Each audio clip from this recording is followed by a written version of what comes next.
Let's start with some wrist warm-ups to prepare our wrists for handstands. So a lot of times people are going to feel sore at the beginning of a practice, meaning the first couple of sessions, maybe first couple of weeks, you're going to feel sore around your wrists. And so what I suggest is that if you are at the beginning of your handstand journey is to take your time and to not overwork your wrists, that they're so sore that you can't practice, meaning probably only practice 15 to 30 minutes at a time as you build up the strength in your wrist and the mobility.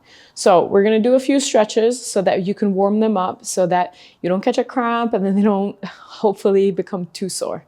So the first exercise is that you're going to extend the arms out, still practicing that internal rotation through the rotator cuff. So you want to rotate, but keep the wrists facing forward. So bring the shoulders in, bring the scapulas towards each other, spread those fingertips, bring the palm of the right hand and place it on top of the palm of the left. And you're going to push the fingers and the wrists towards you. Taking a deep breath.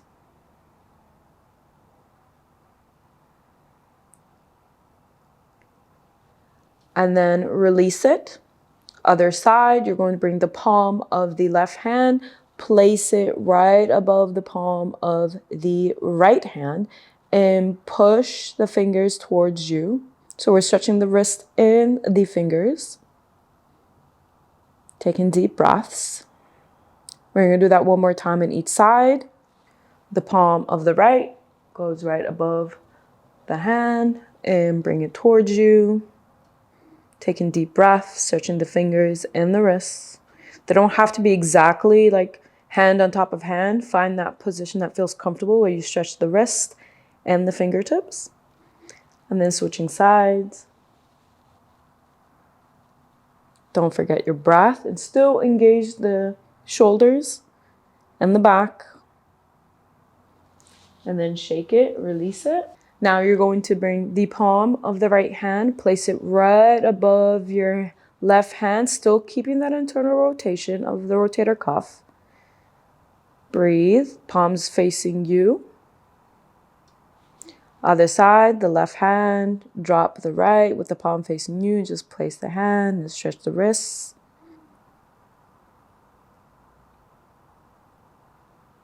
And then shake them. And we'll do that one more time on each side. Again, bringing the right over the palm, taking deep breaths, engaging the core. Breathe. Other side.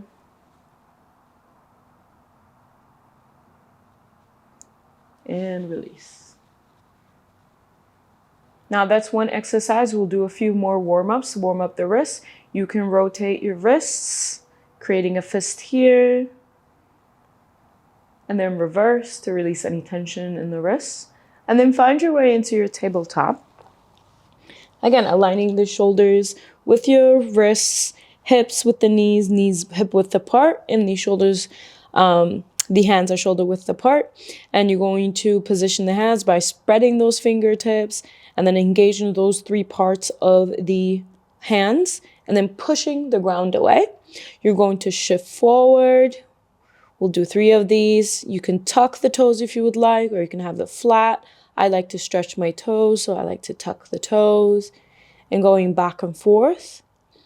And then you're going to push the ground away and then create circles with the shoulders while still keeping that nice steady arm where it feels solid, and you're pushing the ground away as you start to go in circles. You could do 3 to 5 rounds in one direction and then reverse in the opposite direction.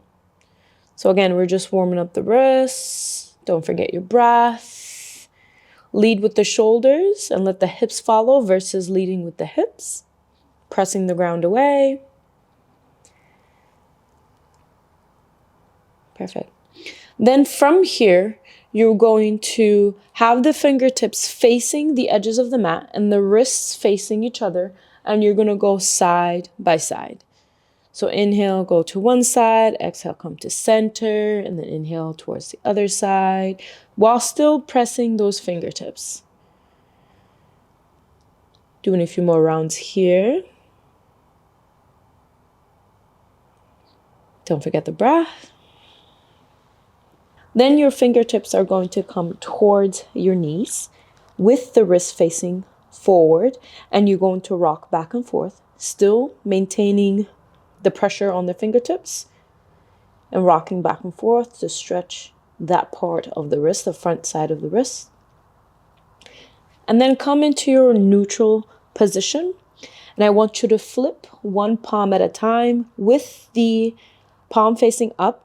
And notice what happened to my elbow. I want to internally rotate that shoulder so that my elbow can face forward. So we want to release the bend. If you find yourself bending at the elbow, I want you to rotate.